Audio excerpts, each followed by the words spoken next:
ಭಾಳ ನಮ್ಮ ಯಾಕೆ ಪೊಲೀಸ್ನವರು ನಮ್ಮ ಕರ್ನಾಟಕ ಪೊಲೀಸು ಎಫೆಕ್ಟಿವ್ ಆಗಿದೆ ಅನ್ನೋದನ್ನು ಹೇಳೋದಕ್ಕೆ ಹೊರಟಿದ್ದೀನಿ ಅಂದರೆ, ತಾವು ಬಿಜಾಪುರದಲ್ಲಿ ಒಂದು ಬ್ಯಾಂಕು ದರೋಡೆ ಆಯಿತು. 54 ಕೋಟಿ ರೂಪಾಯಿ ಜ್ಯುವೆಲ್ಸ್ ಆ್ಯಂಡ್ ಕ್ಯಾಶ್ ಹೊತ್ಕೊಂಡು ಹೋದರು. 54 ಕೋಟಿ, ನಾಟ್ ಎ ಸ್ಮಾಲ್ ಅಮೌಂಟ್. ಆ ಅಮೌಂಟನ್ನು ವಿತಿನ್ ಎಷ್ಟು 48 ಅವರ್ಸಲ್ಲ, ವಿತಿನ್ 48 ಅವರ್ಸಲ್ಲಿ ಹಿಡಿಯೋದು ಮತ್ತು ರಿಕವರಿ ಮಾಡೋದು. ಅಷ್ಟು ಹಣ 54 ಕೋಟಿ ರೂಪಾಯಿನೂ ವಾಪಸ್ ತೊಗೊಂಬಂದಿದ್ದಾರೆ. ಅವರು ಎಂಥ ಸ್ಪೆಷಲಿಸ್ಟು ಅವರು ಅಂದರೆ, ಆ ಹಣ ತೊಗೊಂಡೋಗಿ ಬಾವಿನಲ್ಲಿ ಇಟ್ಟಿದ್ದಾರೆ. ತಮಿಳ್ನಾಡಿನಲ್ಲಿ ಯಾವುದೋ ಒಂದು ಬಾವಿನಲ್ಲಿ ಹಗ್ಗ ಕಟ್ಬಿಟ್ಟು ಅದರೊಳಗಡೆ ಹಾಕ್ಬಿಟ್ಟಿದ್ದಾರೆ, ನೀರೊಳಗೆ. ಯಾರಿಗೂ ಗೊತ್ತಾಗೋದು ಬೇಡ, ಆಮೇಲೆ ಯಾವಾಗ ಗೊತ್ತಾಗೋಣ ಅಂತ. ಅದನ್ನು ಕೂಡ ನಮ್ಮವರು ಇಟ್ಕೊಂಡು ಬಂದರು. 54 ಕೋಟಿ. ಅದೇ ಬಿಜಾಪುರದಲ್ಲಿ ಇನ್ನೊಂದು ಕೇಸು, ಅದು 9 ಕೋಟಿ ರೂಪಾಯಿ, ಅದನ್ನು ಹಿಡ್ಕೊಂಡು ಬಂದರು. ಆಮೇಲೆ ನಿಮಗೆ ಗೊತ್ತಿದ್ದಾಗೆ 11 ಕೋಟಿ 17 ಲಕ್ಷ, 7 ಕೋಟಿ 11 ಲಕ್ಷ ಬೆಂಗಳೂರು ಸಿಟಿನಲ್ಲಿ ರಾಬರಿ ಆಯಿತು. ಎಷ್ಟು ಭಾಳ ಎಫೆಕ್ಟಿವ್ ಆಗಿ ಅವ್ರು ಮಾಡಿದ್ದಾರೆ ಅಂದರೆ ಅದು ಹಿಡಿಯೋದಕ್ಕೆ ಸಾಧ್ಯನೇ ಇಲ್ಲ. ಅಷ್ಟೊಂದು ಕ್ಯಾಲ್ಕುಲೇಟಿವ್ ಆಗಿ ಅವರು ಪ್ಲ್ಯಾನ್ ಆಗಿ 10 ಬಾರಿ ಅವರು ಸರ್ವೆ ಮಾಡಿ ಎಲ್ಲ ರೇಖಿ ಮಾಡಿ ಎಲ್ಲ ಮಾಡಿದ್ದಾರೆ. ಅದನ್ನು 24 ಅವರ್ಸಲ್ಲಿ ನಮ್ಮವರು ಟ್ರ್ಯಾಕ್ ಮಾಡಿದರು. ಅವ್ರನ್ನ ತಮಿಳ್ನಾಡು, ಆಂಧ್ರದಲ್ಲಿ ತೊಗೊಂಡೋಗಿ ಯಾವುದೋ ಹಳ್ಳಿನಲ್ಲಿ ಮನೆಯಲ್ಲಿ ಇಟ್ಕೊಂಡಿದ್ರು ಕ್ಯಾಶನ್ನು. ಅದನ್ನು ಎಲ್ಲ ಹಿಡ್ಕೊಂಡು ಬಂದಿದ್ದಾರೆ. We were able to recover at least 7 crores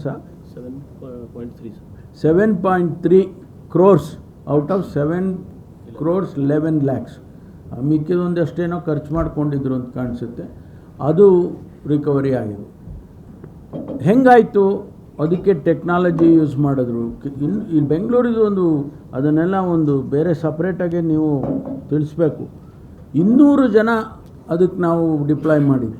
200 people were deployed, some 15-20 officers, 2 DCPs and 1 joint commissioner and 200 ಸಿಬ್ಬಂದಿ ಅದನ್ನು ಹಿಡಿದ್ರು. ಅದರಿಂದ police, Karnataka police, Bangalore police ಎಷ್ಟು ಎಫೆಕ್ಟಿವ್ ಆಗಿ ಕೆಲಸ ಮಾಡ್ತಾ ಇದ್ದಾರೆ ಅನ್ನೋದನ್ನು ನಿಮ್ಮ ಜೊತೆ ನಾನು ಹಂಚ್ಕೊಳ್ತೇನೆ. ಆಮೇಲೆ ನಾವೀಗ ಪ್ರಿಸನ್ನು ಏನು ಇತ್ತೀಚೆಗೆ ಭಾಳ ದೊಡ್ಡ ಸುದ್ದಿ, ಪ್ರಿಸನ್ನಲ್ಲೆಲ್ಲ ಏನೆಲ್ಲ ಆಗ್ತಾಯಿದೆ ಅಂತ. ನಮ್ಮ ಪ್ರಿಸನ್ ಹೆಡ್ ಇಲ್ಲೇ ಇದ್ದಾರೆ, ದಯಾನಂದ ಅವರು. ಹಳೆ ವಿಡಿಯೋ, ಯಾವುದೋ ಕಾಲದಲ್ಲಿ 21ರಲ್ಲಿ ಆಗಿರೋ ವಿಡಿಯೋನ ಈಗ ಬಿಡೋದು. ಈಗ ಸರ್ಕಾರ ಇದನ್ನೇ ಉತ್ತೇಜನ ಕೊಡ್ತಾ ಇದೆ ಅಂದ್ಬಿಡೋದು. ಅದನ್ನು ನೀವು ಹೇಳ್ಬಿಡೋದು. ನೀವು ಅದನ್ನೇ ಹೇಳ್ಬಿಡ್ತೀರ. ಅವ್ರು ಯಾರನ್ನ ಹೇಳ್ಬಿಟ್ರೆ ನೀವು ಡಬಲ್ ಹೇಳ್ಬಿಡ್ತೀರ. ಅದೇ ಅಲ್ಲಲ್ಲ, ಅದು ಬಂದೆ ನಾನು. ಈಗ ಏನೂ ಇಲ್ಲ ಅಂತ ಏನು ಹೇಳೋಕ್ಕಾಗುತ್ತಾ? ನಾನು ಹೇಳೋದು ಇಲ್ಲ. ಅದನ್ನ ಆಗುತ್ತೆ, ಇನ್ಸಿಡೆಂಟ್ಸ್ ಆಗುತ್ತೆ. ಆದರೆ ಅದನ್ನು ವೆರಿಫೈ ಮಾಡ್ಕೊಂಡು, ನೀವು ಹಾಕಬಾರ್ದು ಅಂತ ನಾನು ಹೇಳೋದಿಲ್ಲ, ಯಾವತ್ತೂ ಹೇಳೋದು. ಆದರೆ ವೆರಿಫೈ ಮಾಡ್ಕೋಬೇಕಲ್ಲ. 21ರದ್ದು ಈಗ ಹಾಕೋದು, 22ರದ್ದು ಈಗ ಹಾಕೋದು. ನನ್ನ ಹತ್ರ ಇವು ಇದ್ದಾವೆ, ಅವೆಲ್ಲ ಇನ್ಸಿಡೆಂಟ್ಗಳು ಕೂಡ ಎಲ್ಲ ಇದ್ದಾವೆ. ಯಾವುದನ್ನು ಅದು ಮಾಡೋಣ, ತೊಂದರೆ ಇಲ್ಲ. ಇಲ್ಲ, ಜೈಲಲ್ಲೇ ಆಗಿರೋದು. ಅಂದರೆ ಅವಾಗಾಗಿತ್ತು, ನಮ್ಮ ಕಾಲದಲ್ಲೆಲ್ಲ ನಮ್ಮನ್ನು ಯಾಕಪ್ಪ ಬ್ಲೇಮ್ ಮಾಡ್ತೀರಾ ಅಂತ ಅಷ್ಟೇ ನಾನು ಹೇಳೋದು, ಬೇರೆ ಹಾಗೇ ಇಲ್ಲ ಅಂತ ಹೇಳೋದು.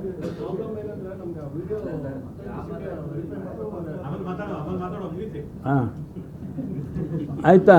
ಆದ್ದರಿಂದ ಕೆಲವು ಈಗಲೂ ಆಗಿದೆ, ಇಲ್ಲ ಅಂತ ನಾನು ರೂಲ್ ಔಟೇ ಮಾಡೋದಿಲ್ಲ. ಈಗಲೂ ಕೂಡ 1-2 ಇನ್ಸಿಡೆಂಟ್ಸು ಆಗಿದ್ದಾವೆ, 25ರಲ್ಲೂ ಆಗಿದ್ದಾವೆ. ಆದರೆ ನಾವು ಏನಂದರೆ, ಈಗ ಅದಕ್ಕೆ ಮಾಡರ್ನೈಸೇಷನ್ ಮಾಡಿ, ಜಾಮರ್ಸ್ಗಳನ್ನ ಹಾಕಿ, ಪೊಲೀಸ್ ಸಿಬ್ಬಂದಿನ ಹಾಕಿ, ಈಗ ಈಗ ಯಾರು ಇಲ್ಲಿ ತನಕ IPS ಆಫೀಸರ್ಸ್ನ ಅಲ್ಲಿಗೆ ಪ್ರಿಸನ್ ಹೆಡ್ ಆಗ್ತಿರಲಿಲ್ಲ. ಅವ್ರನ್ನೇ ನಮ್ಮ ಜೈಲ್ ಡಿಪಾರ್ಟ್ಮೆಂಟಿಂದನೇ, ಪ್ರಿಸನ್ ಡಿಪಾರ್ಟ್ಮೆಂಟಿಂದನೇ ಹಾಕೋರು. ಈಗ ನಾವು ಬದಲಾವಣೆ ಮಾಡಿ ಅಲ್ಲಿ ಪ್ರಿಸನ್ ನೋಡ್ಕೊಳ್ಳೋದಕ್ಕೆ IPS ಆಫೀಸರ್ನ ಹಾಕಿದ್ದೀವಿ. ಅದು ಹಾಕಿದ ಮೇಲೆ ಅದರ ರಿಸಲ್ಟ್ ಏನಪ್ಪ ಅಂದರೆ ಒಳಗಡೆ ಇರುವ ಮೊಬೈಲ್ಗಳೆಲ್ಲ ಸಿಕ್ಕಿದ್ವು. ಅಲ್ಲಿ ನಡೀತಕ್ಕಂಥ ವಿದ್ಯಮಾನಗಳೆಲ್ಲ ಈಗ ಕಂಟ್ರೋಲಿಗೆ ಬಂದಿದೆ. ಅದು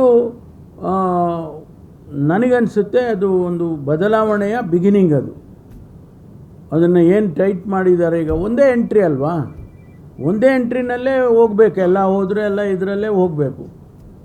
ಆಚೆ ಬರೋದು ಇದರಲ್ಲೇ, ಹೊರಗಡೆ ಹೋಗೋದು ಇದೆ. ಫೋನು ಹೋಗುತ್ತೆ, ಗಾಂಜಾ ಹೋಗುತ್ತೆ, ಇನ್ನೊಂದು ಹೋಗುತ್ತೆ ಅಂದರೆ ಎಲ್ಲ ಇಲ್ಲೇ ಹೋಗಬೇಕಲ್ಲ. ಅದನ್ನು ಈಗ ನಾವು ರೆಗ್ಯುಲೇಟ್ ಮಾಡೋದಕ್ಕೆ, ಟೈಟ್ ಮಾಡಿ ಇದನ್ನು ಮಾಡೋದಕ್ಕೆ ಸಾಧ್ಯ ಆಗಿದೆ. ಬಹುಶಃ ಮುಂದಿನ ದಿನಗಳಲ್ಲಿ ಅಂಥ ಘಟನೆಗಳು ಆಗೋದಿಲ್ಲ ಅಂತ ನನಗನ್ಸುತ್ತೆ. ಆದರೆ ಅಕಸ್ಮಾತ್ ಅಂಥದ್ದಾದರೆ ಯಾರು ಸಂಬಂಧಪಟ್ಟ ಅಧಿಕಾರಿಗಳ ಮೇಲೆ ಖಂಡಿತವಾಗಿ ನಾವು ಕ್ರಮ ತಗೊಳ್ತೀವಿ. ಅದಕ್ಕೆ ಜವಾಬ್ದಾರಿ ಫಿಕ್ಸ್ ಮಾಡಿದ್ದೀವಿ. We have fix the responsibility on the officers who are in charge. ಅದು ಬದಲಾವಣೆ. ಜೊತೆಗೆ ಭಾಳಷ್ಟು ಪ್ರಿಸನ್ಸಲ್ಲಿ ಜಾಮರ್ಸು, ಆಮೇಲಿಂದ CCTV ಕ್ಯಾಮ್ರಾಗಳು. ಈಗ ಆ ಕ್ಯಾಮ್ರಾದಲ್ಲಿ ಏನು ಬರುತ್ತೆ ಅದು ನಮ್ಮ ಹೆಡ್ ಆಫೀಸಿಗೆ ಬರೋ ರೀತಿಯಲ್ಲಿ ನಾವು ಮಾಡ್ತಾಯಿದ್ದೀವಿ. ಕಮಾಂಡ್ ಸೆಂಟರ್ ಮಾಡ್ತೀವಿ.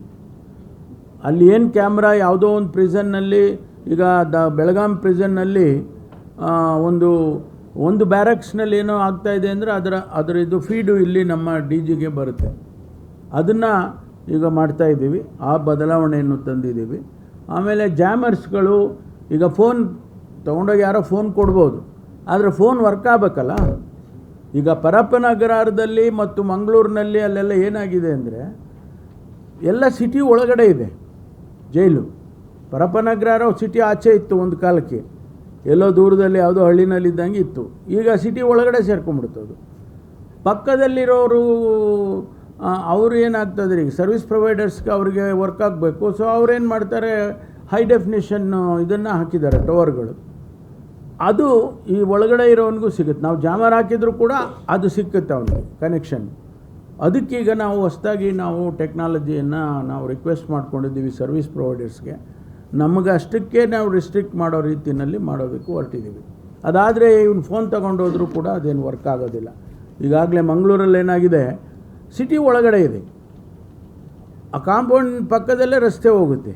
ಅವನು ಇದನ್ನು ನಿಂತ್ಕೊಂಡು ಒಂದು ಕಲ್ಲು ಎಸಿತಾನೆ ಮೊದಲು, ಅವನು ಆ ಕಡೆಯಿಂದ ಕಲ್ಲು ಬರಬೇಕು. ಅಲ್ಲಿಗೆ ಅಕ್ಸೆಪ್ಟೆಡ್, ಹೌದಪ್ಪ ನಾನು ಇದ್ದೀನಿ, ನೀನು ಕೊಡೋದೇನು ಕೊಡ್ತೀಯಾ ಅಂತ. ಆಮೇಲೆ ಇವನು ಡ್ರಗ್ಸು ಕೊಡ್ಬೋದು, ಫೋನು ಕೊಡ್ಬೋದು ಅಂತ. ಈಗ ನಾವು ಒಂದು 200 acresನಲ್ಲಿ ಹೊಸದಾಗಿ ಮಂಗಳೂರಿನಲ್ಲಿ ಜೈಲನ್ನು ಕಟ್ತಾ ಇದ್ದೀವಿ.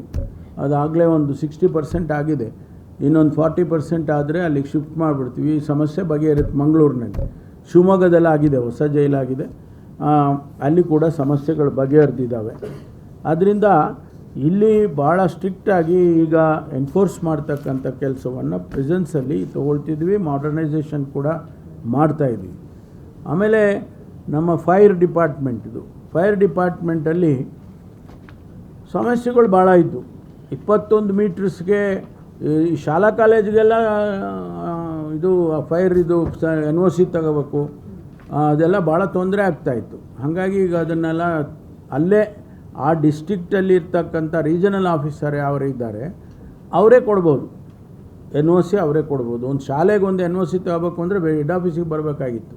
ಅದೆಲ್ಲ ಚೇಂಜ್ ಮಾಡಿ ಬದಲಾವಣೆ ಮಾಡಿದ್ದೇವೆ. ಆಮೇಲೆ ಬೆಂಗಳೂರು ಸಿಟಿನಲ್ಲಿ ಹೈ ರೈಸ್ ಬಿಲ್ಡಿಂಗ್ಗಳು ಜಾಸ್ತಿ ಆಗ್ತಾಯಿದೆ. ಅದಕ್ಕೆ ನಮ್ಮ ಹತ್ರ 90 ಮೀಟರ್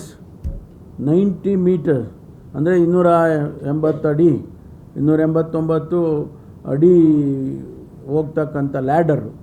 ಅದು ಸ್ವಿಟ್ಜರ್ಲ್ಯಾಂಡಿಂದಲ್ಲ ತಂದಿರೋದು, ಜರ್ಮನಿ ಸ್ವಿಟ್ಜರ್ಲ್ಯಾಂಡ್ ಎರಡೂ ಕಂಬೈಂಡ್ ಆಗಿ ALP ಏರಿಯಲ್ ಲ್ಯಾಡರ್ ಪ್ಲ್ಯಾಟ್ಫಾರ್ಮ್. ಅದನ್ನು ಭಾಳ ಸ್ಟೇಟ್ಗಳಲ್ಲಿ ಇಲ್ಲ. ಅದು ನಾವು ತರಿಸ್ಕೊಂಡಿದ್ದೇವೆ.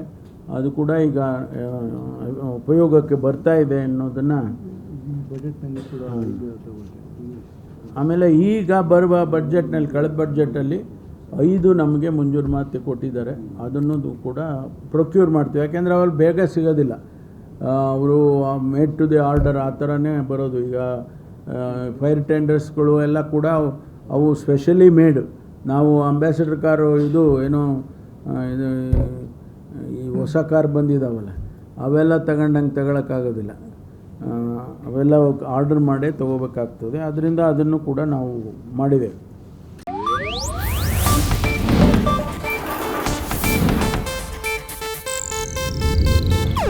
ಇದು ಏಷ್ಯಾನೆಟ್ ನ್ಯೂಸ್ ನೆಟ್ವರ್ಕ್ ಪ್ರಸ್ತುತಿ.